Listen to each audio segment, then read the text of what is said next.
درج ذیل کے لیے صحیح متبادل تلاش کر کے لکھیے۔ شاید روانیت اور گستاخی کے ساتھ ساتھ ان میں بے ساختہ شگفتگی مجھے مور کے پروں کی یاد دلا رہی تھی۔ ہم مصنفہ کہتی ہے کہ مور کے پروں کی یاد دلا رہی تھی۔ نیکسٹ ہے، نہ جانے کس بات پر میں نے کہا یہ بات بالکل غلط ہے، یہ بالکل غلط ہے، یہاں لکھیں گے آپ جیم۔ اگلا دیکھیں گے تیسرا، میرے بارے میں میرے بھائیوں کے خیالات بھی کچھ خوشگوار نہ تھے، یہاں آئے گا دال۔ 3 سال ہوئے، ڈاکٹر نے کہا تھا کہ سال بھر میں مر جاؤں گے، تمہیں کیا ہے، تمہیں ٹی بی ہے۔ اور تیسرا ہے، علاج کے دوران معالج کی ہمدردانہ گفتگو پر اظہار خیال کیجیے، یعنی علاج کے دوران مریض کے ساتھ کس طرح سے ہمدردانہ گفتگو کرنی چاہیے، ان کا کس طرح سے خیال رکھنا چاہیے، اس پر آپ کو اپنا اظہار خیال کرنا ہے۔ یہاں آپ کو یہ دوسرا دیا ہوا ہے آپ کا، تو اس کا بھی آپ کو اسی طرح سے سرگرمیاں مکمل کرنی ہے۔ اب ہم دیکھیں گے تیسرا، درج ذیل میں سے کوئی 2 سرگرمیاں ہدایت کے مطابق مکمل کیجیے، اسے ہم حل کرنے کی کوشش کریں گے کہ مصنفہ اور منٹو کی پہلی ملاقات کا احوال اپنے الفاظ میں لکھیے۔ جواب آپ کو اپنے الفاظ میں ہی لکھنا ہے، لیکن کتاب میں اس طرح سے دیا ہوا ہے، اس کے حساب سے آپ لکھیں گے۔ کھڑکی سے ملی ہوئی ایک لدی ہوئی پھندی بڑی میز کے سامنے ایک بڑی سی کرسی میں ایک باریک مکوڑے کی شکل کا انسان اکڑو بیٹھا ہوا تھا۔ آئیے آئیے، بڑی خندہ پیشانی سے منٹو کھڑا ہو گیا۔ منٹو ہمیشہ کرسی پر اکڑو بیٹھا کرتا تھا اور بہت ہی مختصر نظر آتا تھا، لیکن جب کھڑے ہوتا تھا تو کھینچ کر اس کا قد لمبا نکل آتا تھا، یعنی جب وہ بیٹھے تھے تو ایسا لگتا تھا کہ بہت ہی دبلے پتلے چھوٹے سے، لیکن جب وہ کھڑے ہوتے تھے تو پتہ چلا کہ ان کا قد کافی لمبا تھا۔ اور بعض وقت جب منٹو رینگ کر کھڑا ہوتا تھا تو بڑا زہریلا معلوم ہوتا تھا۔ اس کے جسم پر خرد کا کرتا اور جواہر کٹ صدری تھی۔ ارے میں سمجھتا تھا کہ آپ نہایت ہی کالی دبلی سوکھی مریل سی ہوں گی، اس نے دانت نکال کر ہنستے ہوئے کہا، اور میں سمجھتی تھی کہ آپ نہایت ہی دبنگ قسم کے چنگاڑتے ہوئے پنجابی ہوں گے۔ اور دوسرے ہی لمحے ہم دونوں پوری تندہی سے جٹ کر بحث کرنے لگے کہ 2-3 بار بات الجھ گئی، لیکن ذرا سا تکلف باقی تھا، لہٰذا دوسری ملاقات کے لیے اٹھا رکھی۔ کئی گھنٹے ہمارے جبڑے مشینوں کی طرح مختلف موضوعات پر جملے کترتے رہے، اور میں نے بھی جلدی معلوم کیا کہ میری طرح منٹو بھی بات کاٹنے کے عادی ہے۔ پوری بات سننے سے پہلے ہی بول اٹھا، اور جو رہا سا تکلف تھا وہ بھی غائب ہو گیا۔ باتوں نے بحث نے باقاعدہ نوک جھونک کی صورت اختیار کر لی، اور صرف چند گھنٹوں کی جان پہچان کے بل پوتے پر ہم نے ایک دوسرے کو نہایت ادبی قسم کے لفظوں میں احمق، جھوٹی اور کج بحث کہہ ڈالا۔ اس طرح سے ان کی پہلی ملاقات ہوئی تھی مصنفہ کے ساتھ۔ اس میں کوئی 2 ہی کرنا ہے، تو پہلے دوسرا دیکھ لیتے ہیں۔ منٹو کا سراپا مصنفہ کے زبانی بیان کیجیے۔ جواب اس طرح سے دیکھیے، منٹو کی شخصیت پر لکھے گئے عصمت چغتائی کے خاکے کے مطالعے سے معلوم ہوتا ہے کہ ان کے دونوں کے تعلقات ابتدائی سے 2 ملاقاتوں ہی میں بے تکلف کے ہو چکے تھے، اور منٹو کی موت کے بعد لکھے گئے اس خاکے کی تحریر بتاتی ہے کہ غائبانہ ہی صحیح مرتے دم تک ویسے ہی رہے۔ منٹو کے سراپا بیان میں بھی وہی انداز نظر آتا ہے۔ اس بے تکلفی سے پرے اس پر روشنی ڈالی جائے تو معلوم ہوتا ہے کہ منٹو لمبے قد کے دبلے پتلے انسان تھے، نازک ہاتھ پیر اور سر پر بڑے اور زیادہ بال، پچکے زرد گال اور بے ترتیب دانت اور سیاہ پتلیوں والی بڑی بڑی آنکھیں تھیں۔ جسم پر خرد کا کرتا اور پاجامہ اور جواہر کٹ صدری تھی۔ اس میں جو مصنفہ نے ان کا جو حلیہ بیان کیا ہے وہ آپ کو بیان کرنا ہے۔ سرگرمی نمبر 4، نثری قواعد۔ پہلا دیکھیے، درج ذیل محاوروں کا جملوں میں استعمال کیجیے۔ پانی پھیرنا، دم گھٹنا۔ پانی پھیرنا یعنی ناکام ہو جانا کسی کام میں، تو اس کا استعمال ہم ایسے کر سکتے ہیں کہ امتحان میں دیر سے پہنچنے کی وجہ سے پوری محنت پر پانی پھر گیا۔ دوسرا ہے دم گھٹنا، سائرہ کا ہال ٹکٹ نہیں مل رہا تھا، ایک پل کے لیے اسے لگا کہ اس کا دم ہی گھٹ گیا۔ اب نیکسٹ دیکھیے، ہدایت کے مطابق کوئی ایک سرگرمی مکمل کیجیے۔ ابھی دن نہیں نکلا، مثبت جملے میں تحویل کریں گے، ابھی کچھ رات باقی ہے، اس طرح سے اس کا جواب ہوگا۔ نیکسٹ، کیا ہم والدین کی فرما برداری نہیں کرنی چاہیے؟ کیا ہمیں والدین کی فرما برداری نہیں کرنی چاہیے؟ جملے کے استفہام کو اقرار میں تبدیل کیجیے۔ اس کو آپ کو اقرار میں تبدیل کرنا ہے، تو آپ لکھیں گے ہمیں والدین کی فرما برداری کرنی چاہیے۔ نیکسٹ، ہدایت کے مطابق کوئی ایک سرگرمی مکمل کیجیے۔ میری دکان کیسے برباد ہوئی، اس کا صرفی تجزیہ آپ کیسے کریں گی؟ تو دیکھیں، میری ضمیر تک تملیکی، دکان اسم عام، کیسے ضمیر استفہامی، اور برباد ہوئی فعل مطلق ماضی میں، ٹھیک ہے۔ نیکسٹ دیکھیے، گوار وہی حرکتیں کرتا تھا جو لپیٹنے کے منافی تھی۔ جملے کی قسم بتا کر نحوی تجزیہ کیجیے۔ تو دیکھیے، یہ تو مخلوط جملہ ہے کیونکہ ایک جملہ دوسرے جملے پر منحصر ہے۔ اب اس میں ہم اس کا آپ نحوی تجزیہ کیسے کریں گے؟ تو دیکھیے، گوار کیا ہوگا؟ گوار مبتدا ہوگا، وہی حرکتیں کرتا تھا، یہ ہو جائے گا اصل فقرہ۔ جو ہے وہ کیا ہے؟ ضمیر موصولہ، جو لپیٹی کے منافی تھی، تو یہ ہو جائے گا تابع فقرہ۔ اس طرح سے آپ اس کا چوکون بنا کر اس کا جواب لکھ سکتے ہیں۔ نیکسٹ ہے، ذیل کے جملوں میں موجود لفظی مرکبات کو جدول کے مطابق تقسیم کیجیے۔ پہلا ہے، آج ریل گاڑی بالکل وقت پر آئی تھی، اور دوسرا ہے، سرکاری کاغذات پر دستخط کی بہت اہمیت تھی، ہندی جمع انگریزی۔ تو یہاں پر آپ لکھیں گے ریل گاڑی، اور یہاں پر ہوگا دستخط۔ نیکسٹ، شعری قواعد۔ پہلا ہے، ہدایت کے مطابق ذیل کی سرگرمیاں مکمل کیجیے۔ پہلا، درج ذیل شعر کی صنعت پہچان کر اس کی قسم بتائیے۔ اس کا صنعت پہچاننی ہے آپ کو۔ دل کو میرے ہر ایک طرح مطمئن بنا، غم دے تو غم کے ساتھ کوئی غم گسار بنا۔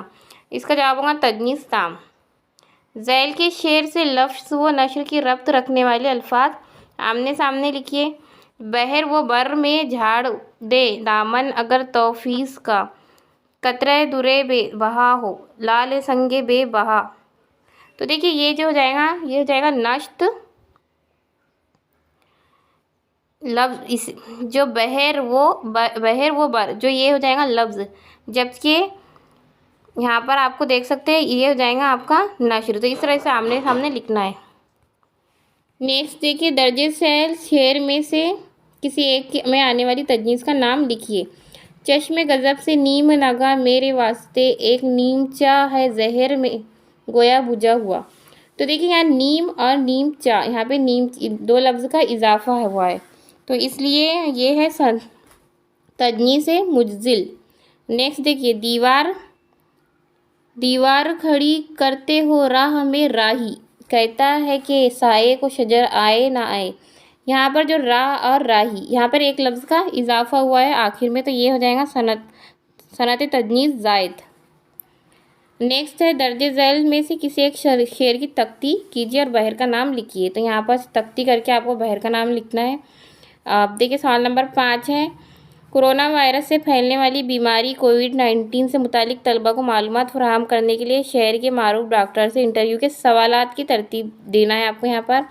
اور جو میں فیچر نویسی سے تعلق سے برتی جانے والی احتیاط پر روشنی ڈالیے۔ تو آپ کے درسی کتاب صفحہ نمبر 155 پر آپ کو اس کا جواب مل جائے گا، آپ اس کا مطالعہ کر سکتے ہیں۔ عزیز طلباء و طالبات، امید ہے اس ویڈیو سے آپ کو کافی مدد ملے گی۔ ویڈیو پسند آیا تو لائک کریں، شیئر کریں اور چینل کو سبسکرائب کریں۔